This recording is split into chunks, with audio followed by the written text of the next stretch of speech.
Greetings. This is a view of my bathroom. Look at that. This is the first bathroom that I've had in a couple years. Hi. So during the World event, my previous partner and I bought a bus that was halfway converted into a tiny home, and there was a bathroom, but it was like a composting toilet bucket and a shower that kind of worked. So this is my first real bathroom since 2020. And it happens to have, for the first time in my life, I have a legitimate like bathtub, a clawfoot bathtub, and that has been a dream of mine for a very long time. You can't even take a standing shower in here if you wanted to. And so anyways, since this is the first time in 4 years that I've been able to have a bathroom space, I now have been able to set up for myself a vanity. Naomi's stuff is that little, like that's her little stuff. She gets a whole basket though, because she's got a ton of stuff. And my jewelry, like I just love jewelry. It's one of the things that I have not downsized on since living in tiny spaces. I have a really hard time of letting go of earrings. Ironically, I have none on right now, but I love earrings, as you can see. And so the reason I'm sharing this with you is because having this sacred space has such an impact on what I'm able to do with my moon and water practices. And so I'm going to draw your attention up here. I have finally set out for myself, because we have been traveling so much, my current partner and I, that I haven't had a steady place to keep my moon bracelets. And these ones I just made. And so I just wanted to share with you this practice. Here's that bowl down there that I keep toilet paper in, that also doubles as my bowl for putting bloody cloths in during my moon.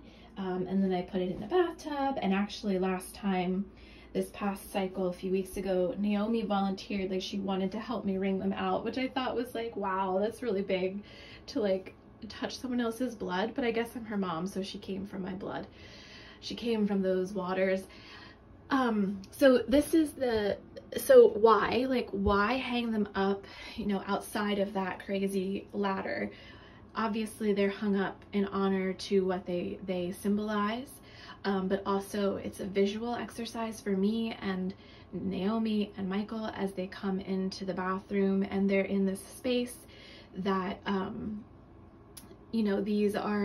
these little babies are they're clocking the phases of the moon. And I'm just gonna set it up. I'm gonna set it up from scratch so that we can do the practice together. So this is, and I describe this in the Moonlit Mind zine that I designed and illustrated. So this is just like the bracelet. It's the 5th bracelet. It's the one that carries all the colors. It's a reminder that all things are held whole, phases pass, seasons move, and that's this bracelet. So I'm just gonna stick that one on here. And then each of these bracelets, this is new moon or dark moon. This is first quarter moon. This is full moon. And this is last quarter moon. And so as the phases or seasons of the moon pass, so I would move this over here to show that, I would put it on my wrist at new moon, on day 1, or yeah, day 1 or day 2, I put this on. And then as I'm like, I don't always wear these bracelets every day, so I take them on and off, and I'll put them here during the new moon phase. But then when the first quarter phase comes, I'll take this and I'll put it on, because now we're in first quarter currently right now. And then when I take them off, which, hold on, let me just put this down.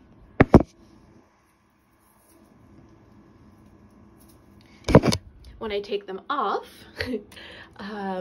I'll hook them there, because then maybe for a couple days I don't wear them, but every time I and my family comes in and out of the bathroom, and the toilet's right there, and so when you look up, you'd see like, oh, like, you know, with, you know, understanding that they know what this is, we are in the first quarter phase. We're in it right now. And then when the full moon comes, I'll add this bracelet to my wrist. I'll take them off, put them on. At night, I don't like to sleep with them on, so I'll put them back here. And if they're up there, if I don't wear them, they're also a marker to say we're in the full moon phase.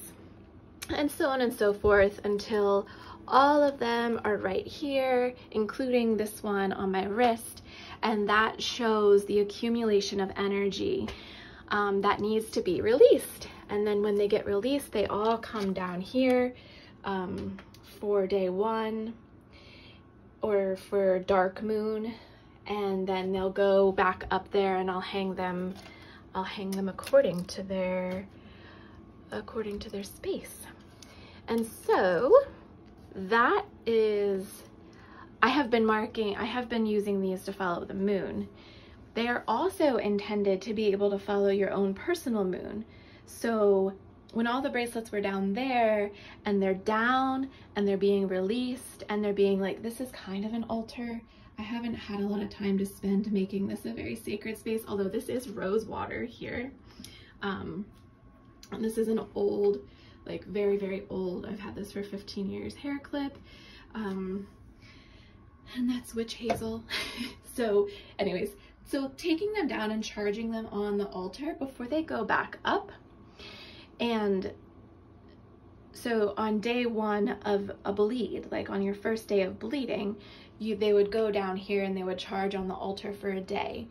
And then while you're bleeding, you would put the new moon bracelet on, and you would wear it until you're finished bleeding. And then, you know, working out your own numbers, you would move to the first quarter bracelet, or the follicular phase. And this is your follicular phase bracelet, ovulation, and luteal. So, and again, this would then be following your own numbers and your own calculations for when you're entering those different hormonal phases of your sacred water moons of your bleeding. So, and then there's always like having 2 sets of bracelets.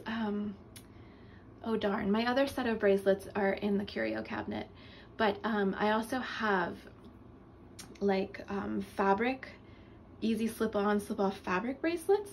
And so, you know, I could have like over there, I could have another set of pins, and I could be simultaneously tracking both the moon and my personal body moon, my bleeding moon. So that's the practice of the moonlit bracelets and living a moonlit practice. And these are really integrative and helpful for the mind, because you're doing this like left to right, and you're moving things over like you're reading. And when you're reading, and you know, like we're like moving the bracelets over, boom, boom, boom, boom, boom, and then we're bringing them back. So that's a bilateral practice, and so it's integrative for the mind, and you're wearing them on your body, like around your wrist. So it's an embodiment integrative practice, and you can include the whole family, and it becomes a communal practice and a family systems practice.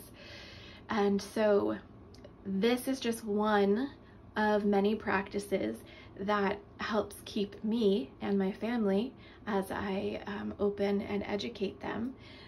Maybe I could do this. Hi, and talk to you.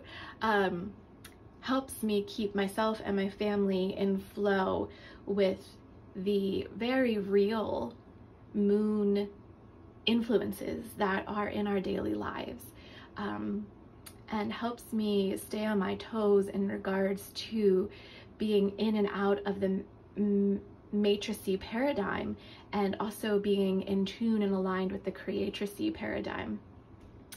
So that's it. That's my practice, and I wanted to celebrate with you my new bathroom, my first like it's a tiny home, but it is a home, and I haven't had a grounded home in 4 years.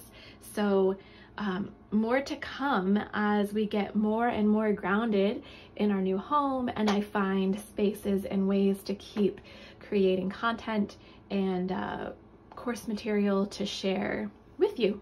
All right, thanks. Bye.